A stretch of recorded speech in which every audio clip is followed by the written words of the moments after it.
شيكابالا بعد تألقه اللافت للنظر الحقيقة بالهدف اللي سجله مع أول ظهور ليه مع نادي الزمالك في مرمى إمبي، على مسؤوليتي الشخصية كان هناك وفد من أحد الأندية الصينية يتابع شيكابالا في مباراة إمبي الأخيرة. أقول من تاني، على مسؤوليتي الشخصية كان هناك وفد صيني يرغب في التعاقد مع شيكابالا وكان موجود بيتابع مباراة الزمالك وإمبي، ورغم اصرار سمير عبد التواب انه فهمه كويس قوي انه شيكابالا مش هيمشي من نادي الزمالك ونادي الزمالك مش هيسيبه وشيكابالا تعب قوي عشان يرجع تاني نادي الزمالك، فوالله لو عملتوا ايه، الناس عارضين رقم فلكي وخيالي علشان شيكابالا يبقى موجود في الصين. ماشي كده،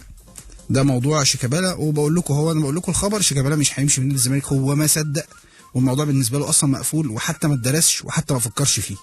انما هي معلومه ومهم ان حضراتكم تعرفوها، ما اعتقدش انه سمعتوها قبل كده.